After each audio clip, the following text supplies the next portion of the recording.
Aló, buenas tardes, ¿se oye? Buenas tardes, ingeniero. ¿Se escucha bien? Muy Sí, se bien, escucha, se escucha. Se vamos escucha, a ingeniero. comenzar. Muy bien, gracias. Vamos a comenzar entonces la clase de hoy. Después de más de una semana,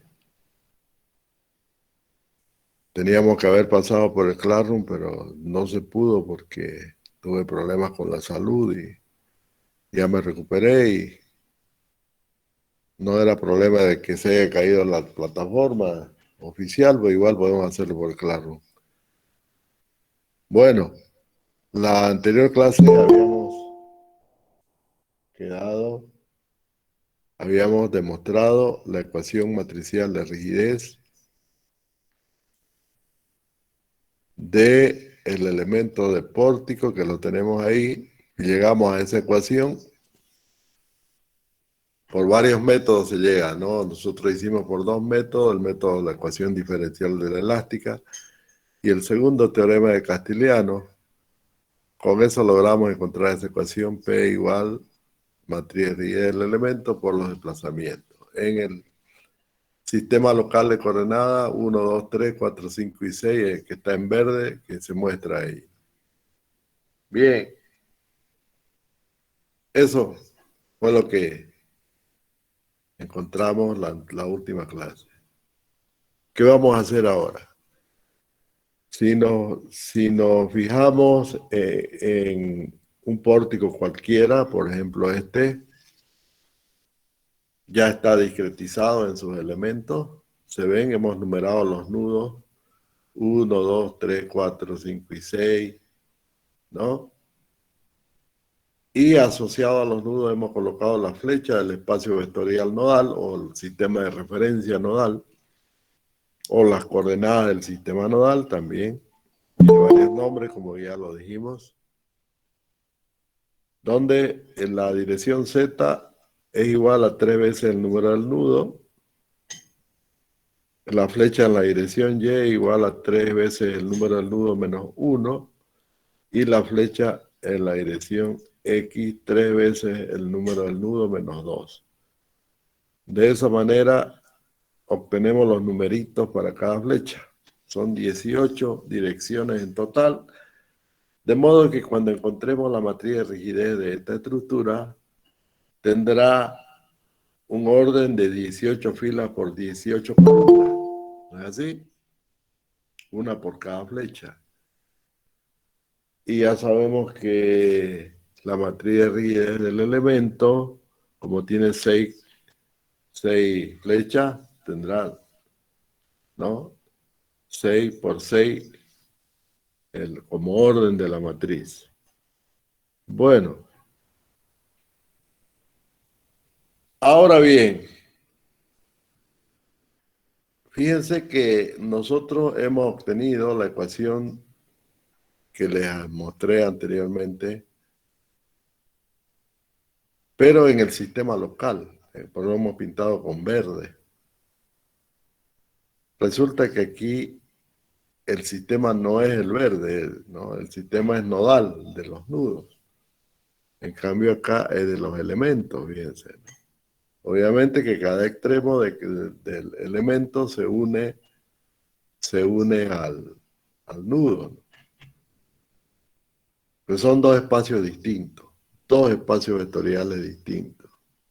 De modo que hay un espacio vectorial para cada barra y uno solo para todos los nodos. En este caso tenemos 1, 2, 3, 4, 5, 6 barras, por lo tanto 6 sistemas locales, 6 sistemas verdes. Pero tenemos un solo sistema que es nodal y que tienen direcciones únicas según los ejes globales coordenados Y, X, YG, XG, ZG. ¿Está bien? Bueno, ¿qué hacemos? Resulta que para poder hacer el ensamble de los elementos, porque ahí están desensamblados, ¿no? Están discretizados, se dice apropiadamente, están discretizados. Tenemos que hacer el ensamble. Es como un rompecabezas, ¿no? Que hay que armarlo. Y para poder hacer el ensamble, tenemos que unir los elementos a sus nodos, ¿no? Mediante condiciones, pues, obviamente. ¿Cuáles son las condiciones? El equilibrio y la compatibilidad. Esas son las dos condiciones. Cada nudo tiene que estar unido con sus elementos, por ejemplo, el nudo 3 tiene que estar con sus dos elementos unidos ahí, ¿no? Y obviamente que cuando se aplican fuerzas a ese nodo en cualquiera de las tres direcciones, 2, 3 o ¿qué direcciones son? 7, 8 y 9, como se ven ahí, el nudo 3. Si metemos fuerza en cualquiera de esas tres direcciones, obviamente que se va a mover el nudo. Y tiene que moverse junto con los elementos. Por lo tanto, sí o sí tiene que haber equilibrio, pues lógico, ¿no? Y tiene que haber compatibilidad. Dos cosas entonces aquí vamos a tener que incorporar dos cosas aquí, dos principios, ¿no? Tenemos que usar el principio de, vamos a poner acá,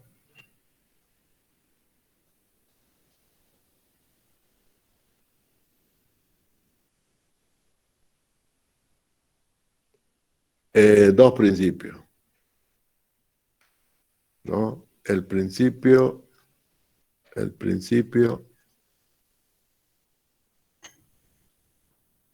del equilibrio,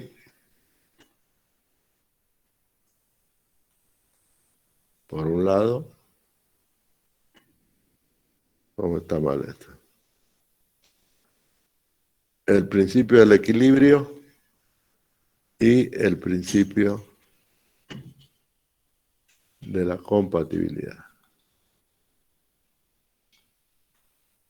¿Está bien? Y el principio de la compatibilidad. ¿Sí o sí? Todos los nodos, ¿no? Todos los nodos tienen que cumplir esa condición. ¿Sí o sí? ¿Está bien?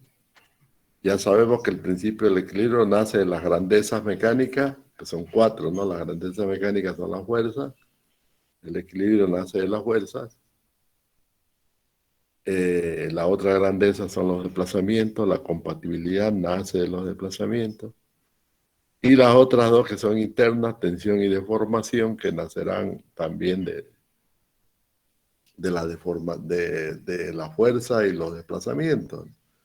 Porque cuando aplicamos fuerza y desplazamiento a un sistema conservativo, se produce una energía interna, ¿no? Traducida en la deformación del cuerpo. Es decir, el cuerpo absorbe energía, como es elástico, absorbe energía y también tensión. Eso lo vamos a ver más adelante. Entonces,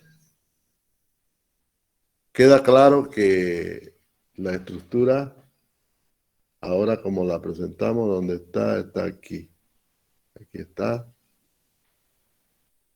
Necesita de esos dos principios. Pero fíjense, pues, si queremos aplicar el principio de equilibrio, la fuerza tiene que, la fuerza obviamente tiene que, como se dice, estar en tú a tú, ¿no? Es que sea posible hacer el equilibrio, en otras palabras. A ver dónde podemos hacer. Vamos a aumentar una pizarra más aquí. Voy a dibujar un elemento cualquiera aquí,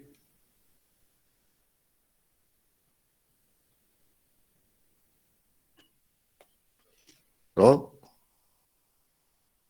Y obviamente que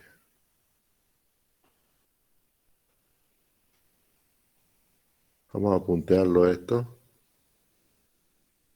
Y ya sabemos que acá están los nodos. Aquí está el nudo I y acá estará el nodo J. Y sabemos que aquí hay tres coordenadas del nodo. Y acá también. ¿No es cierto? Las tres coordenadas I, las tres coordenadas J del nodo, pero también tenemos las tres coordenadas del elemento. Aquí en cada extremo, ¿no? Las tres coordenadas verdes. Ahí están. 1, 2, 3, 4, 5 y 6. Hay un vector de incidencia, como habíamos dicho, va de I a J, ¿no? Es absolutamente arbitrario. Indica la dirección positiva de las direcciones 1 y 4 y 2 y 5. Bueno, así está el elemento. Y fíjense que las fuerzas van a estar, obviamente, en esas direcciones. Las fuerzas locales del elemento, ¿no? Vamos a...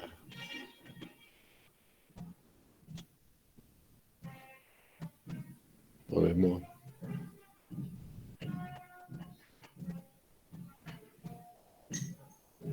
fuerzas locales del elemento, que van a ser, nos vamos a poner con verde, en esta dirección, la fuerza 2, así, ¿no? En esta dirección estará la fuerza 1 y en esta dirección estará la fuerza 3. Ya está, pues. Aquí estará la fuerza 6, aquí la fuerza 5 y acá la fuerza 4. No, esas son fuerzas internas, esas que acabamos de plantear en la ecuación matricial, en esta, ¿no? Son estas P que aparecen aquí, ¿no? Esas son las 6 fuerzas P de ahí, ¿no?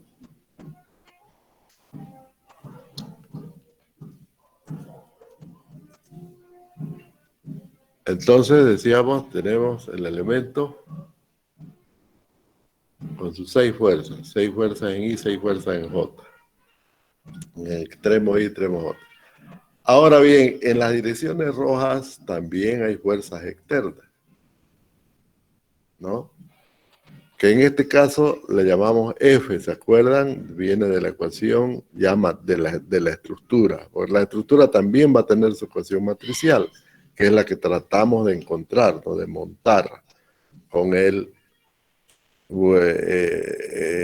con el ensamble, vamos a montar esa matriz, que es la que estamos buscando, ¿no?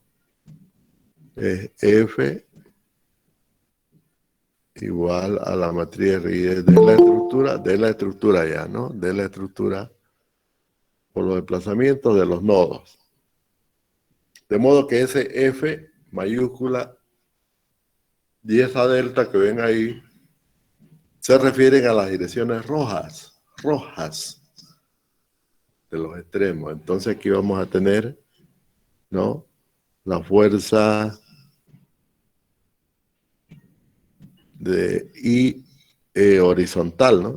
La fuerza horizontal en el extremo I, la fuerza vertical acá, la fuerza vertical y la fuerza en dirección del giro. Podríamos llamarle B, FX, FY, FZ, como ustedes quieran, pero tiene su número, ¿no? Porque es el numerito de acuerdo al número del nodo, eso ya lo sabemos. Lo mismo acá, habrá una fuerza en la dirección X local, el global, perdón, del nodo, una fuerza en la dirección Y y en Z. Obviamente que la X, Y y Z son números que están en función al nodo J, eso ya lo sabemos. Fíjense que es decir, no podemos hacer directamente el equilibrio, porque aquí no sabemos la fuerza P, que son las fuerzas locales, tienen que equilibrar con los nudos, pues ese es el principio del equilibrio. ¿Cuál es el problema? Porque no lo podemos hacer el equilibrio. No se puede, porque no podemos decir sumatoria de fuerzas horizontales que están oblicuas, ¿no? Unas con otras. P1 está oblicua a F horizontal. No se puede hacer el equilibrio directamente. Lo que tenemos que hacer es una descomposición de fuerza. Tenemos que hacer una descomposición de fuerza para poder hacer el equilibrio. En otras palabras, hay que girar esta fuerza.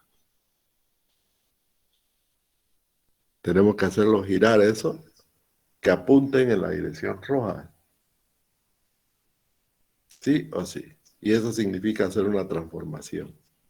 Eso se llama transformación lineal. Porque no es posible hacer el equilibrio. Tampoco podemos hacer si fueran, imagínense si fueran desplazamientos, ¿no? Si fueran desplazamientos, pues lo mismo, ¿no? Aquí tendríamos los desplazamientos 1, desplazamiento 2, desplazamiento 3, desplazamiento 4, desplazamiento 5 y desplazamiento 6. Y esas se compatibilizan con los desplazamientos ya de los nodos, ¿no? O sea, los desplazamientos en la dirección X, en la dirección Y y en la dirección Z. Los desplazamientos en la dirección X, en la dirección Y y la dirección Z, que ya sabemos tienen los números que le corresponden de acuerdo a lo que vimos aquí, ¿no? No, por ahí vimos uno. Bueno, lo mismo, aquí no se puede hacer la compatibilidad. No puedo decir desplazamiento X es igual al desplazamiento 1. Desplazamiento X igual al desplazamiento 4. No puedo decir eso, porque no es así. Tengo que hacer una transformación. Y fíjense que la transformación que haga le va a servir a los desplazamientos, porque son vectores, y también le va a servir a la fuerza, a los dos campos. Por lo tanto, lo que tengo que hacer es una transformación lineal del espacio vectorial local. Eso es lo que tengo que hacer. La transformación lineal del espacio local a otra posición que se alinee con el sistema rojo. En otras palabras, voy a hacer girar esas coordenadas 1, 2, 3, 4, 5 y 6, las voy a girar de tal manera que queden así, ¿no? De tal manera que queden así. Eso es lo que tengo que hacer. ¿Está bien? Voy a rotar la coordenada. Entonces la coordenada 1 será esta ya. 2, 3, aquí 4, 5 y 6. Rotadas ya, ¿no? ¿Está bien? Quiere decir que el espacio verde tengo que hacerlo rotar. Pero estoy hablando del espacio vectorial. Aquí no hay fuerza ni desplazamiento. Pero el resultado va a ser una función porque sabemos que las transformaciones lineales son funciones. Esa función al aplicarla al campo de fuerza me va a dar la transformación de la fuerza y esa misma función aplicada al campo de desplazamientos locales verdes me va a dar también la transformación de los desplazamientos. ¿Está bien?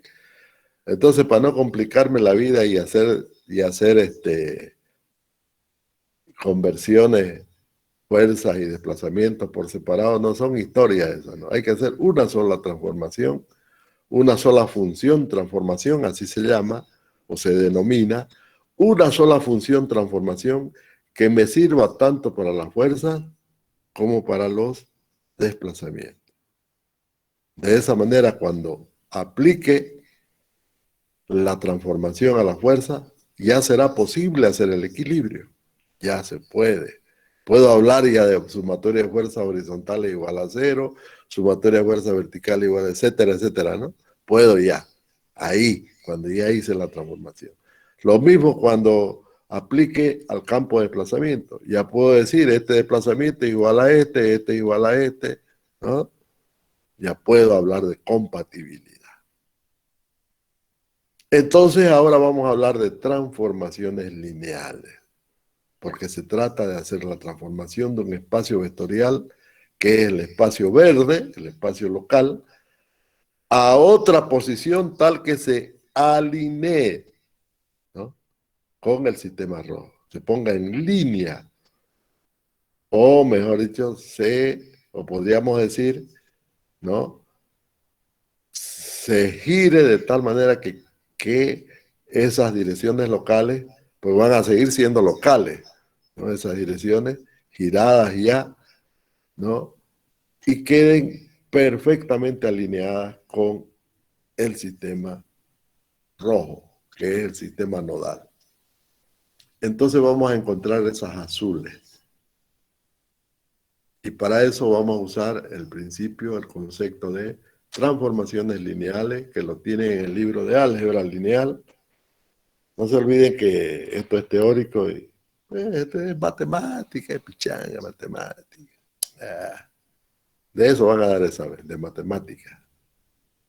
Todo esto de lo que se preguntan en los exámenes. Es facilito, ¿no? ¿Ves? Bueno, vamos a hablar entonces de las transformaciones lineales. ¿Ok? Vamos a ver si tengo aquí la historia esa en creo que está por aquí.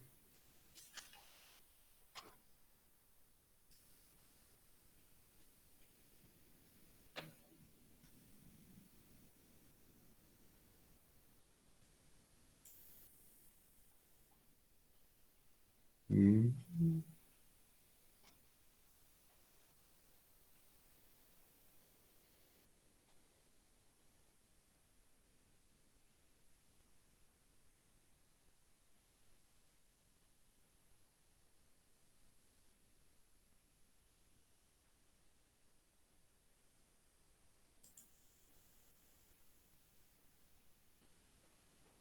Pues no hay, no es eso.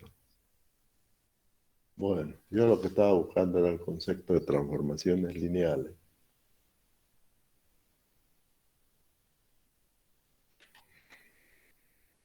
No, lo busco. Ingeniero, no sé Sí, si soy yo, pero su imagen compartida se ha congelado, dice análisis matricial de estructura. sí, pues lo he puesto ahí porque estoy buscando el concepto de transformaciones lineales. Ya, ingeniero, es que como estaba explicando, pensé que era solo yo.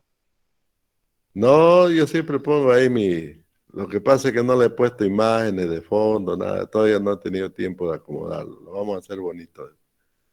En mi otra materia de hormigón, por ejemplo, tengo en métodos numéricos, ahí está mi carátula, ¿no? Ah, pero aquí vamos a usar esa carátula mientras tanto. No, no le decía eso, Inge, me entendió mal. Pensé que usted seguía explicando un ejercicio. A ver, vamos a buscar entonces imagen. Mm,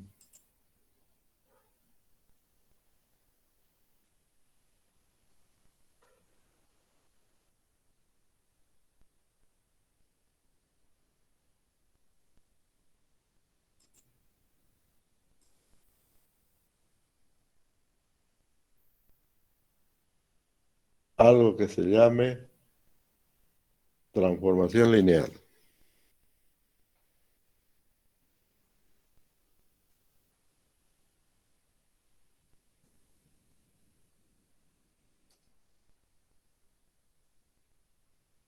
Yo solamente lo hago por recordar un poco, ¿no? Ya saben ustedes que,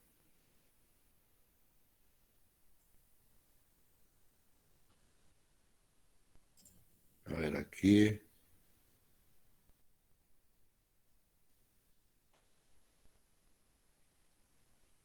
puede ser esta, es que es bien didáctica. Sean los conjuntos B y W, ¿no? B y W. Son dos conjuntos que son espacios vectoriales, fíjense. B y W son dos espacios vectoriales. En este caso B vendría a ser el espacio local y W el espacio rotado. Por lo tanto, hay una función entre los dos espacios. ¿Eh? Ahí está claringo, ¿no es cierto? Donde cada elemento del dominio B, en el espacio local vendría a ser el dominio y el espacio rotado son las imágenes. Quiero que quede claro ese concepto porque es exactamente lo que vamos a hacer. Es exactamente eso. Vamos a tener las imágenes que van a ser las verdes, las coordenadas verdes. ¿Está bien? O cómo es el dominio, las verdes, estoy mal, ¿no? Estoy mal, estoy hablando burrera. Las verdes van a ser el dominio Y las azules van a ser las imágenes de esa función que estamos buscando. Eso es. Eso está ya bien detallado en los conceptos, ¿no? Aquí, por ejemplo, hay, más abajito, vamos a poner aquí. No sé si es esta o esta de acá. Ahí está transformación lineal. Ahí está, esa imagen está más, ya más teórica, ¿no? Cerramos esta ventana, ya más teórica. Ahí está, es una aplicación de RN en RM. Esto es mejor desde el punto de vista teórico porque el RN viene a ser como un sistema de coordenadas locales. Imagínense que es R a la N es un eje, ¿no? Un eje que nosotros lo hemos pintado en verde. Ahorita lo vamos a... A mí me gusta que queden las cosas bien claras, que no hayan dudas, ¿no? Entonces vendría a ser, ¿no? Ese vendría a ser el sistema RN. Y el otro vendría a ser el azul, ¿no? Así, ¿no? Entonces el azul viene RN. Eso quiere decir. Son sistemas de coordenadas cartesianos, pero fíjense que también giran los sistemas de coordenadas cartesianos, pero el giro es ortogonal, ¿ya? ¿No? O sea que los 90 grados que tiene RN se mantienen en RM, eso quiere decir ortogonal.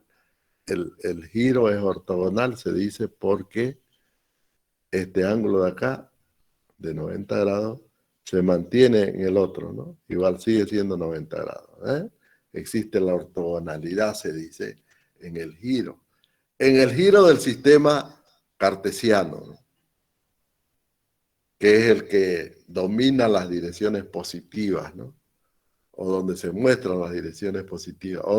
Más claro, donde se muestra la función de esfuerzo, la función de desplazamiento, todo lo que es función, ¿no? Ya a lo largo de la barra. Eso es. Entonces, ahí está la definición claringa. Fíjense lo de abajo. Si se cumple estas condiciones, dice, que la suma de cualquier par de ordenadas es igual a la suma de las imágenes de las ordenadas. Las ordenadas siempre están en el eje horizontal, es X, ¿no? Y dado un escalar, estamos hablando de vectores, dentro de los espacios vectoriales hay escalares. Dado un escalar, el producto de la transformación del escalar por un vector cualquiera en el dominio es igual al escalar multiplicado por la transformación del elemento del dominio, ¿no? Eso es. Esas dos condiciones sí o sí tienen que darse. Se cumplen, ¿no? Que no es usual eso en los números reales. Bueno, es otro cuerpo, ¿no? Otro cuerpo, otra cosa, nada que ver con los vectores, ¿no? En los vectores sí o sí tiene que darse esas dos leyes en transformaciones lineales. Y esas dos se aplican, obviamente, en cualquier procedimiento. Bueno, eso es lo que vamos a hacer. Y lo vamos a hacer en la pizarra. ¿Está bien? Vamos a crear otra pizarra,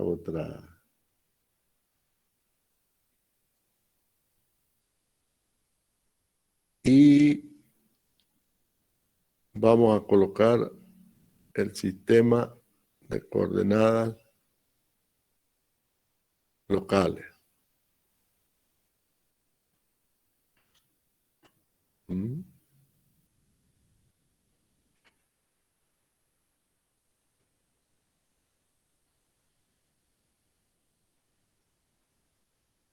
X, Y. Voy a generalizarse, ¿no? Entonces ahí está Y, X, ¿no? L, ¿no? Así le llamamos.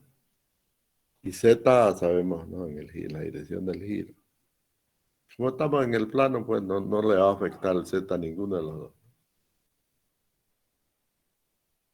Y como es ortogonal, decíamos el giro, obviamente vamos a hacer un giro positivo que es antihorario, ¿no? Y ese nuevo es otro eje ortogonal. Vamos a ponerlo aquí. Digamos ahí. Y ahí. De modo que este de acá es el Y rotado y el X rotado, ¿no? Siguen siendo locales estos, pero ya rotados, ¿no? Y es L, X, L. La ortogonalidad significa entonces que el giro es como si tuvieran soldado, ¿no? Con soldaduras fuertes, bien unidos los ejes, no se deforman. Ya se mueve, giró con su ángulo de 90 grados firme. Bueno, vamos a hablar, sí, de algo muy importante. Vamos a incorporar el vector base. Usted sabe que el vector base es igual a 1, ¿no es cierto? Pero también gira. Fíjense que el espacio vectorial verde tiene vectores base.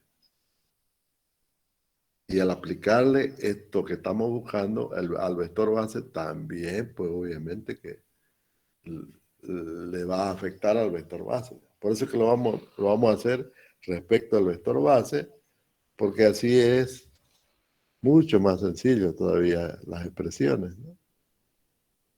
Y para eso vamos a colocar aquí, por ejemplo,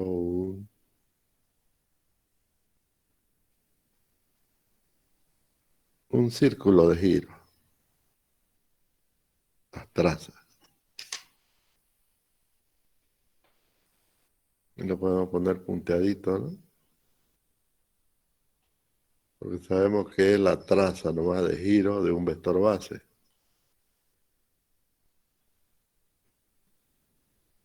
¿No? Y si ese vector base, ahora lo voy a pintar con rojo. Ahora lo voy a pintar con negro. O con más verde. Eso es así. Mejor así. Este vector base de aquí. Ese que vale 1. Está mal.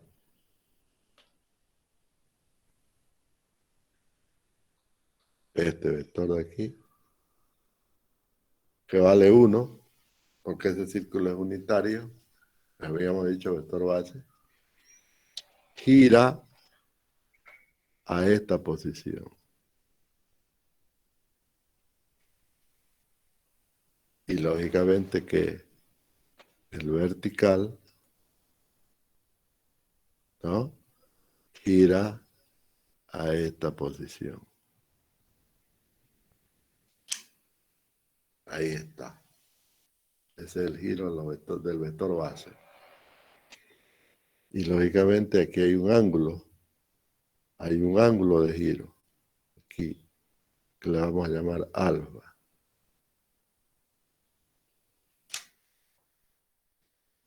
Entonces, ¿cuál es? Vamos a la transformación ahora. ¿Cuál es la imagen?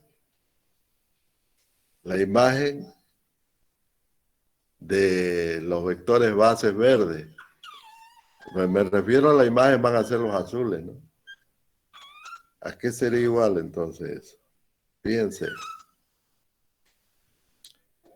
Está claro que el eje Z es común a ambos, solamente gira en su propio eje. Solamente gira en su propio eje. Por tanto, nos despreocupamos del giro del eje Z porque no va a afectar, ¿no? Sigue siendo para poder hacer la transformación lo vamos a hacer, vamos a identificar, no vamos a olvidar un poquito ahorita de la barra, solamente vamos a hablar del vector base. Vamos a considerar que este es I, normalmente le llamamos I, ¿no? Vector I, vector J y el del giro, vector K. ¿Se acuerdan de los vectores unitarios en la física? Es lo mismo. Y al resultado le llamamos vector B, vector W y el vector BW. El que sigue. Ah, no.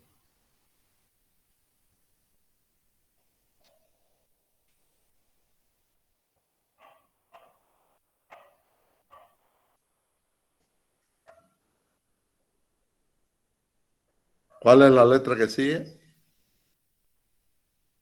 X. Ah, X. X.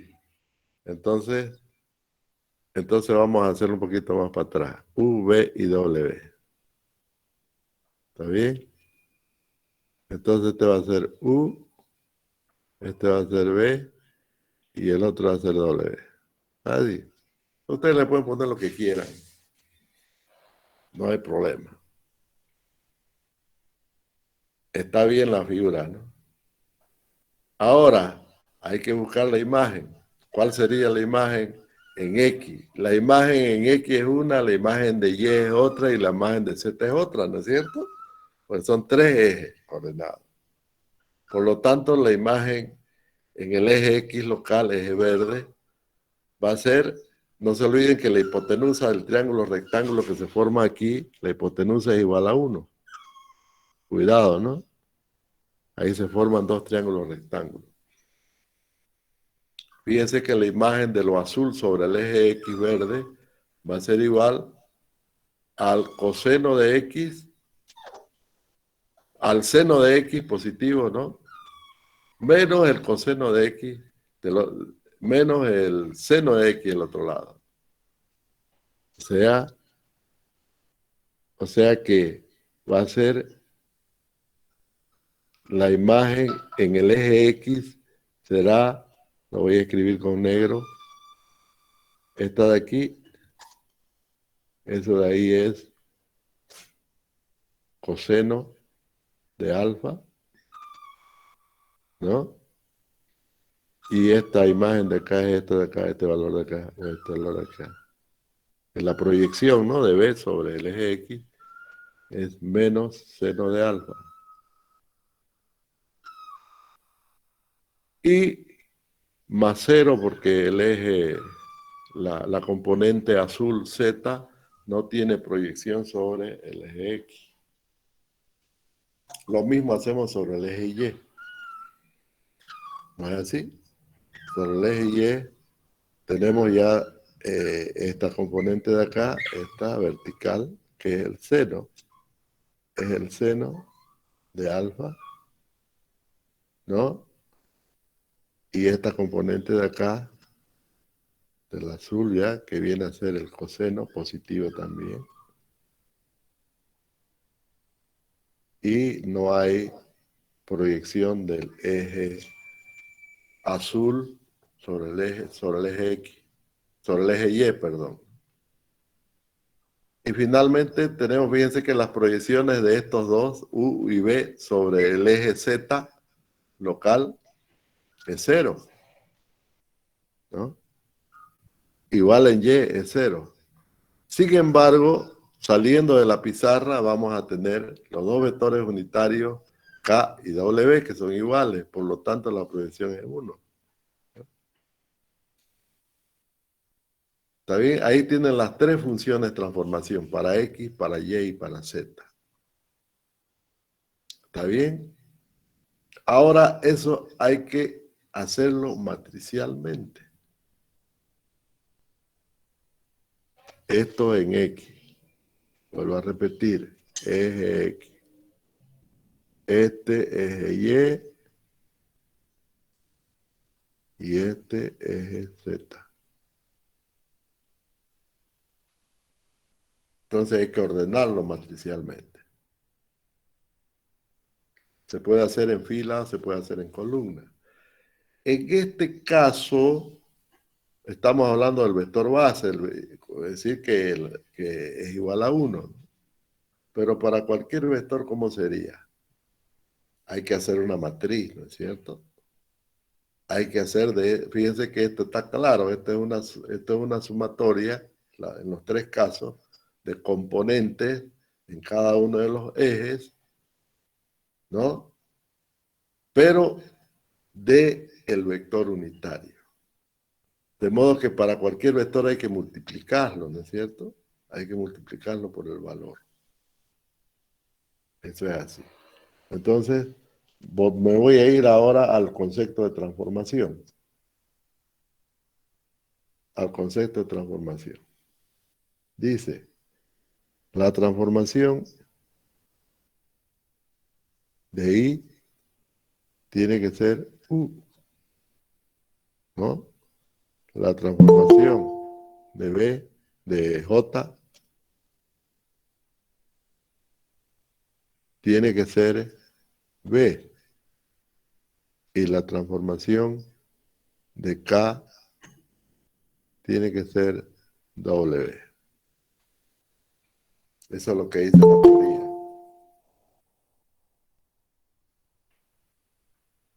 ¿No? Bueno, si vemos acá, ya, bueno, antes de esto, esto quiere decir que la transformación de el vector 1, 1, 1, 0, 0, ¿no? Ese es I, ese es el vector unitario I. El otro vector unitario es 0, 1, 0, y el otro vector unitario es 0, 0, 1, ¿no? Es decir, 1 en X, 0 en Y, 0 en Z. 0 en X, 1 en Y, 0 en Z. Estoy hablando del vector unitario, del vector base. Entonces, esta transformación en realidad es el vector U. Estaba mal escrito, así voy a ponerlo así. Esto en realidad es el vector U. ¿Está bien? Son tres componentes. ¿Cuáles serían entonces? Vámonos ahora a la operación que hicimos anteriormente. Aquí está. En X es coseno, menos seno y cero, pues, ¿no? Coseno, menos seno y más cero. Eso es en X. O sea, coseno, vamos a ponerle seno, ¿va? C de alfa, C coseno, menos seno de alfa y cero. ¿Mm? ¿Está bien? Queda claro, ¿no? Voy a hacerlo, lo vamos a borrar, lo vamos a hacer de nuevo. Muy chiquitingo el espacio. Vamos a borrar esto, va a ser un poquito más grande.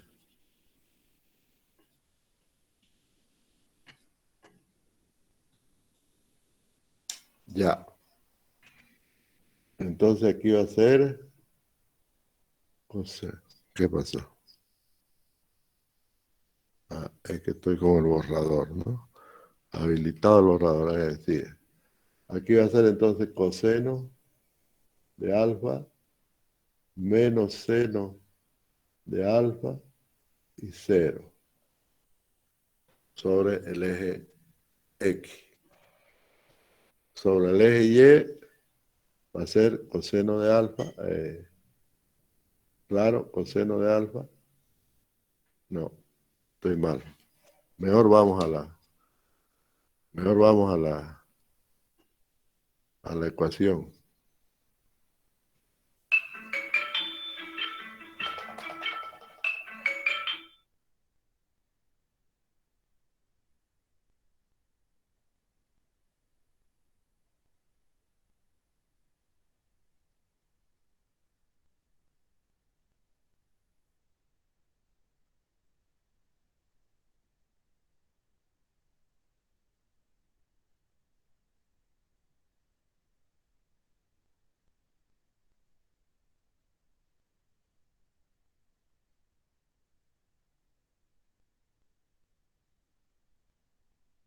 Bueno, sigamos.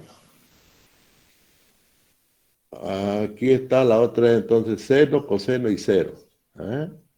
En el eje X, en el eje Y, entonces es seno, seno de alfa, coseno de alfa y cero. Y en el eje Z es 0, 0, 1. ¿Eh? Es facilingo, ¿no? 0, 0, 1. Ahí está la transformación. El primero es U, este de acá es B y este de acá es W. Esa es la transformación. ¿Ok? Entonces, para un vector cualquiera, llamémosle P, ¿no? Para un vector P, si le aplicamos una transformación, el resultado, ¿no? El resultado será P mayúscula. Tiene que ser P mayúscula, ¿no? Así tiene que ser. Bueno, le vamos a poner así, vamos a inventarnos ese nombre, P mayúscula, porque por primera vez lo vamos a ver, ¿no? Es decir, el vector P minúscula es verde, porque está en el sistema local. Al aplicarle esta transformación, que ahorita ya la hemos encontrado, pero vamos a hacer la composición matricial de esa, ¿no? Al aplicarle esa transformación, el resultado va a ser P. ¿Mm? En el sistema azul. Entonces, fíjense, si esto de acá, que tenemos a la derecha, esos tres vectores, lo hacemos, lo componemos matricialmente, vamos a tener una función transformación propiamente dicha, ¿no? Esa transformación es la que estamos buscando, ¿no? Se llama R, matriz R. Será, ya no así, ¿no? Como matriz. En la primera columna, la X, ¿no? Coseno de X, coseno de alfa, menos seno de alfa, y 0. La segunda va a ser la Y. Seno, ¿no? Seno de alfa, coseno de alfa, 0. Y la tercera va a ser 0, 0, 1. Esa va a ser la matriz de transformación. Quiere decir que la transformación de P minúscula, ¿a qué equivale? A premultiplicar esta matriz por P, ¿no? Eso es. Porque esa es la transformación. R es la transformación. Al aplicarle a P, el resultado será otro vector que le hemos llamado P mayúscula. Lo mismo va a ocurrir con los desplazamientos. Al aplicarle la transformación a los desplazamientos, equivale a aplicarle esta matriz R a los desplazamientos.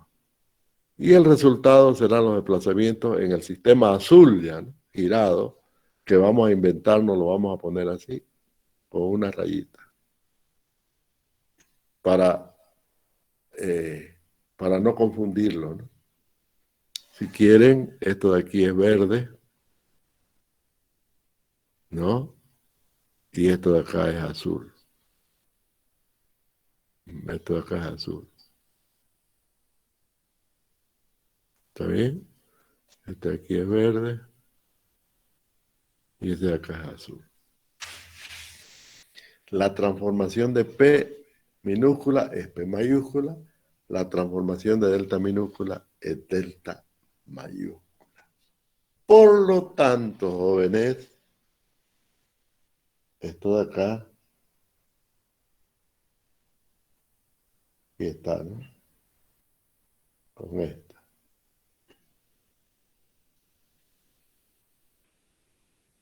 Por lo tanto, si esas son fuerzas, si fueran fuerzas, la que verdecita, al aplicarle, ¿no? Voy a tener, vamos a ponerlo con verde.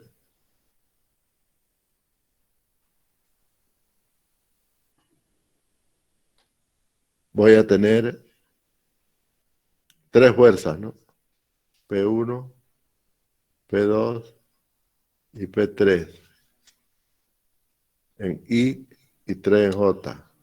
P4, P5 y P6.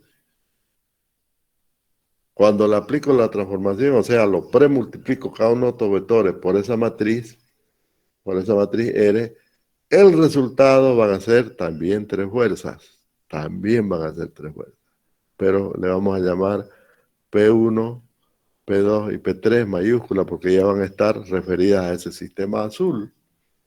Y al premultiplicar este vector P4, P5 y P6 por esa matriz de senos y cosenos, voy a obtener las 3 fuerzas en el sistema azul P4, P5 y P6. ¿Está bien? Lo mismo va a ocurrir con los desplazamientos, la misma matriz, porque fíjense que lo que hemos girado son los vectores base, ¿no? Obviamente esa matriz me va a servir para los dos, tanto para el campo de fuerza como para el campo de desplazamiento. Listo, ya está. Ahora recién puedo hablar de equilibrio y puedo hablar de compatibilidad, pero ya con las azules, ¿no? Ya me olvido de las verdes y me quedo con las azules para poder hablar de equilibrio y de compatibilidad. Y eso va a ocurrir en toda la estructura, pues no solamente en todas las barras, en todas, absolutamente todas las barras. Entonces fíjense que voy a mostrar ahora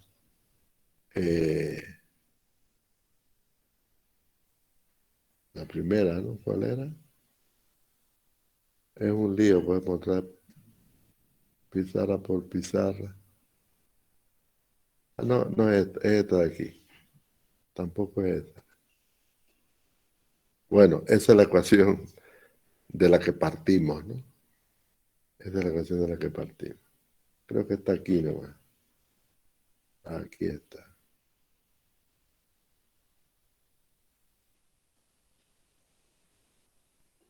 Es la primera, esa pizarra. Esa es la que quería.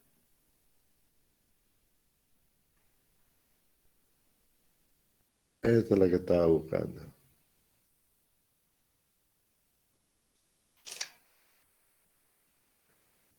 Entonces, todas las barras, imagínense que están rotadas, ¿no? Todas las coordenadas azules. Tendríamos 3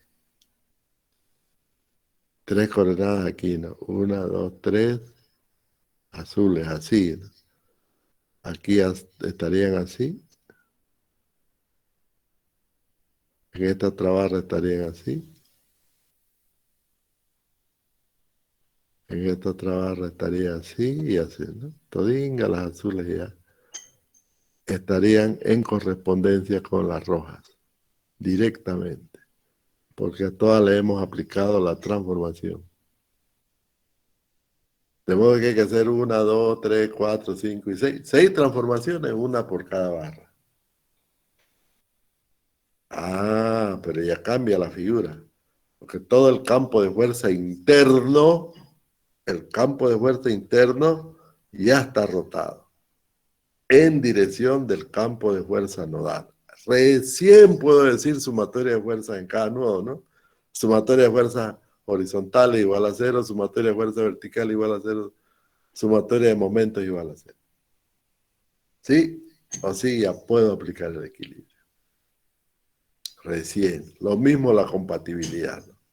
Puedo hablar del principio de compatibilidad. ¿Está bien? Entonces hay que hacer una transformación lineal en cada una de las barras para transformar las fuerzas locales y los desplazamientos locales. De tal manera que el resultado sea este que tenemos en la pizarra, ¿no? Todos los espacios vectoriales locales se alinearon al sistema global. Todos. ¿Está bien? Y ya había sido sencilla la figura. No es más que multiplicar la matriz de rotación por la fuerza o los desplazamientos. Y listo, ya está. ¿Ok? Eso es. Eso es la transformación. Ahora vamos a hablar, recién podemos hablar del equilibrio. Recién podemos hablar del principio de compatibilidad y el principio del equilibrio, porque sí ya se puede aplicar. Antes no se podía.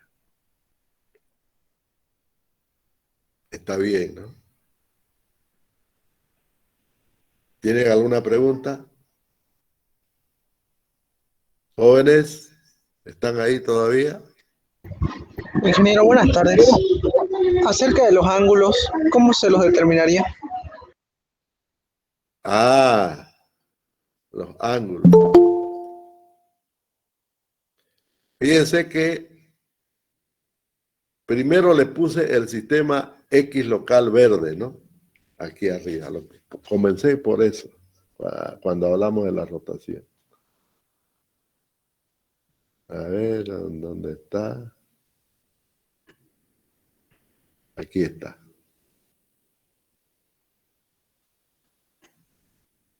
Buena pregunta de su compañero. ¿Cuál es el ángulo? Fíjense, el ángulo es entre ejes, entre el X local con el X rotado. Y el X rotado es igual al X global. Por lo tanto, jóvenes, el ángulo que hay que considerar es entre el eje local, en otras palabras, entre el vector de incidencia y el eje global X. Porque fíjense, está clarita la figura. Y el giro es antihorario, es positivo. Es decir, partimos del eje local hacia el eje global. Horizontal, estoy hablando del X, solamente del X. Vámonos otra vez entonces a la estructura para dar respuesta a su compañero. Nos vamos. Cerramos esta por un momento. ¿Dónde está esta de aquí? Esta de aquí.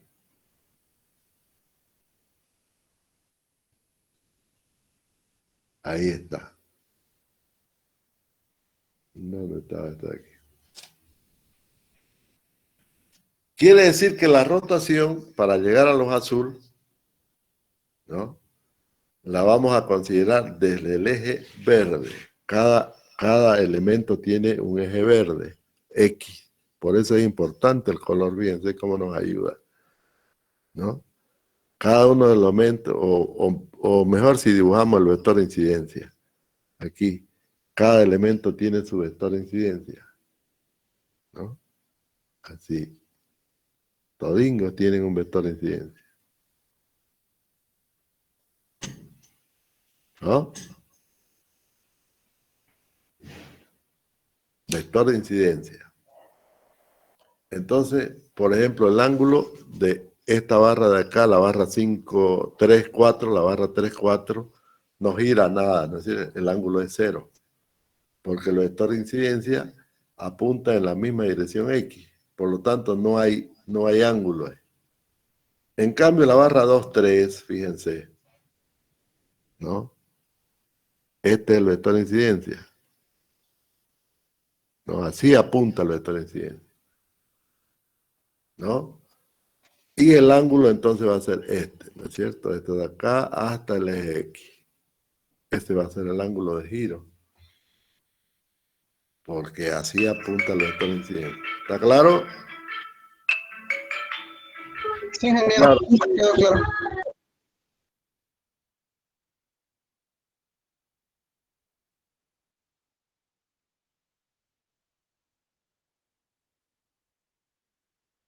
Desde el vector de incidencia.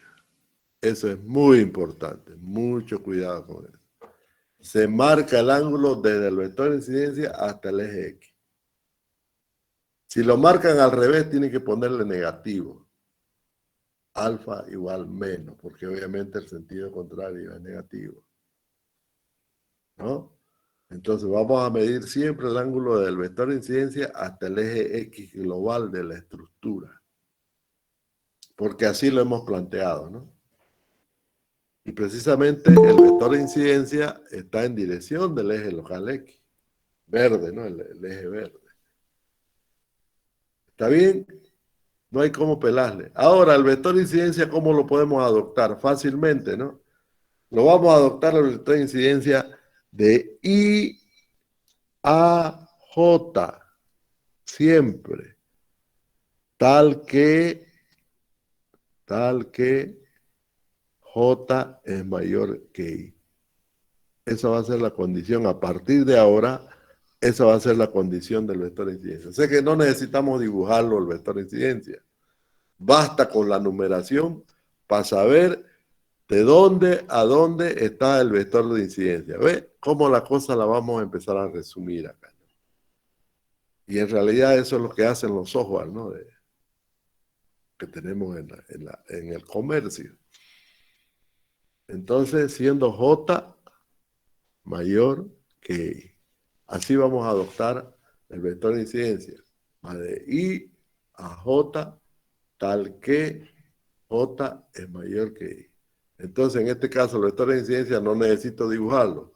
De la barra 1, 2 va de 1 a 2. De la barra 2, 3 va de 2 a 3. De la barra 2, 5 va de 2 a 5. ¿Ve? ¿Ve cómo pelarle? Fíjese, a propósito lo había dibujado así. En la barra 4, 5 va de 4 a 5 y en la barra 5, 6 va de 5 a 6. Desde ahí se mide el ángulo de giro. No hay cómo equivocarse. ¿Qué más? ¿Alguna otra pregunta, jóvenes?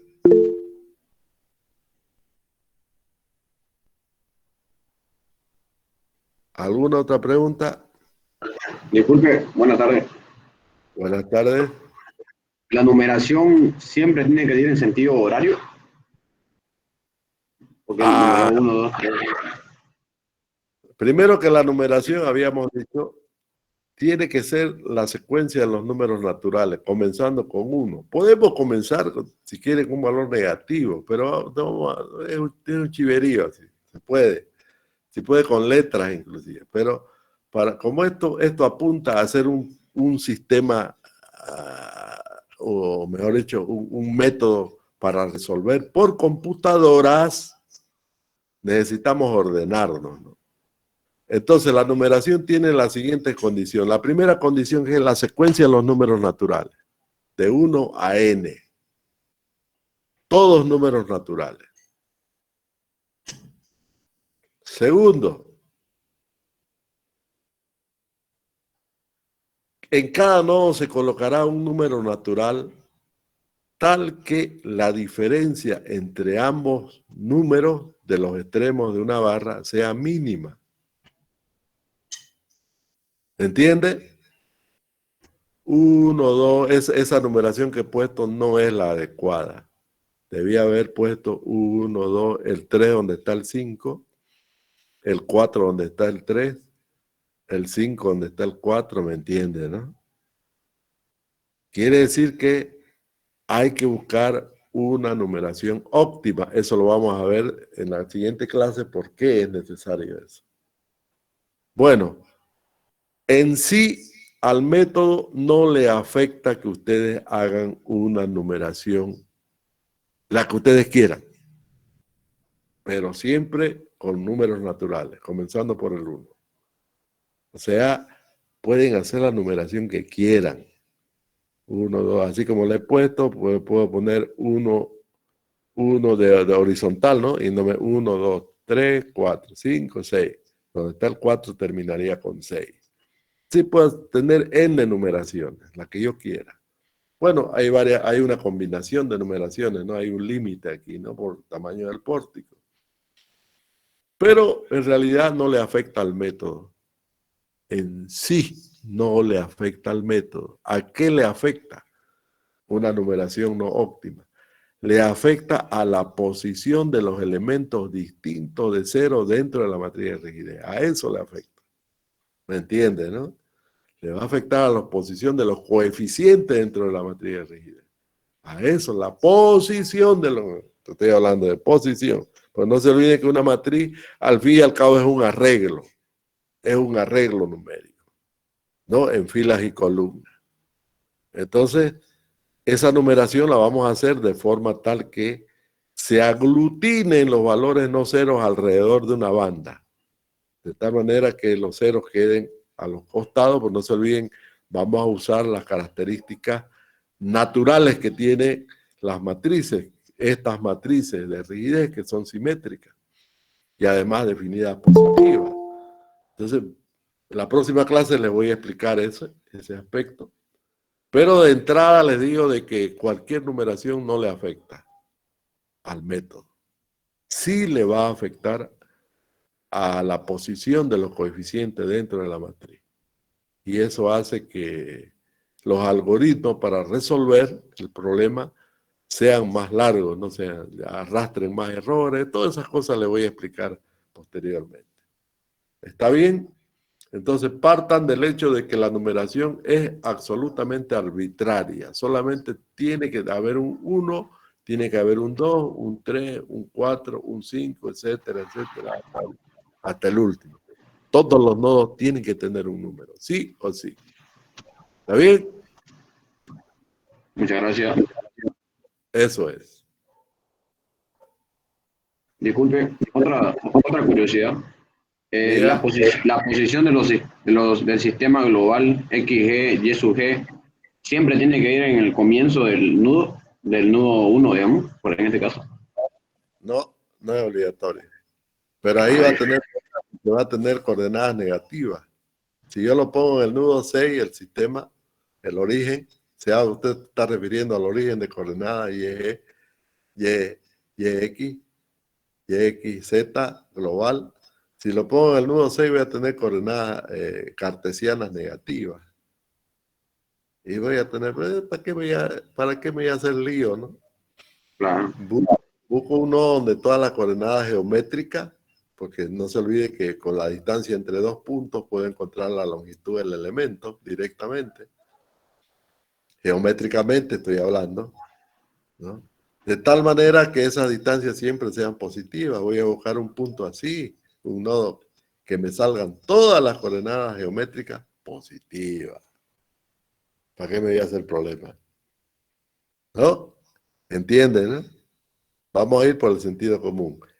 Puede hacerlo donde usted quiera, puede poner el origen de coordenadas. Si quiere en el nudo 4 puede poner su origen. No hay, igual funciona. No le va a afectar al método. Pero se va a complicar porque va a tener distancias negativas. ¿No es cierto? Toda la razón. Así es. Entonces siempre vamos a buscar un nodo tal que todas las distancias que son las longitudes de los elementos, de ahí van a salir, sean positivas. ¿Qué más?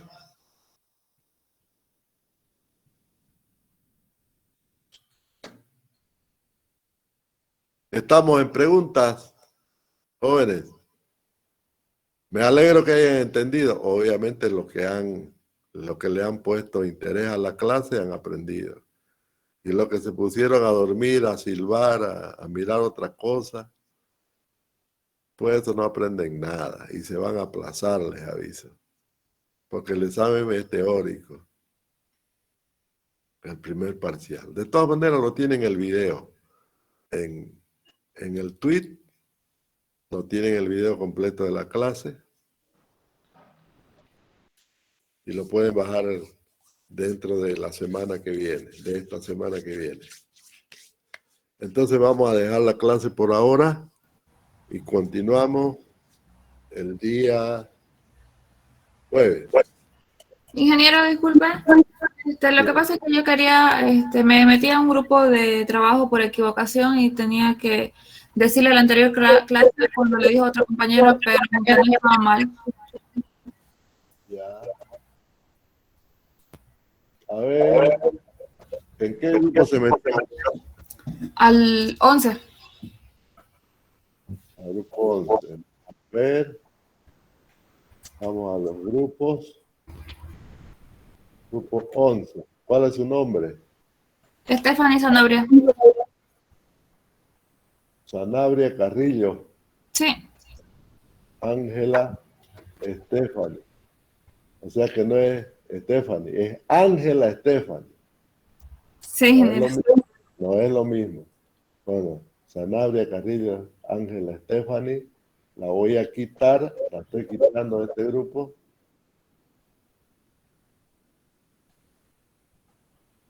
¿Dónde está aquí? Sanabria. Listo, ya está fuera del grupo, puede añadirse al que quiera. Ya, ingeniero, gracias. Bueno, vamos a habilitar la asistencia. Estamos 10 minutos para la asistencia. Aquí está. Asistencia. Hoy es 15. La asistencia del 15. Está perfecto. 15, 15. Muy bien, jóvenes. A partir de este momento pueden subir su asistencia. Tienen 10 minutos. Si no tienen otra pregunta, dejamos la clase por ahora. Nos vemos el día, o nos escuchamos el día jueves. ¿Ok? Pasen buenas tardes, jóvenes. Gracias, Inge. Hasta luego. Hasta luego. Que le vaya bien, Inge. Hasta luego. Hasta luego, ingeniero. Hasta luego. Disculpe, Inge. Ya. Ya. ¿Y la clase de la que perdimos no la toma en cuenta el sistema? No. Aunque suban asistencia, igual es como si tuvieran anulada esa asistencia. Después la voy a anular, no se preocupe por eso. Bueno, quedamos así entonces. Nos vemos la próxima clase.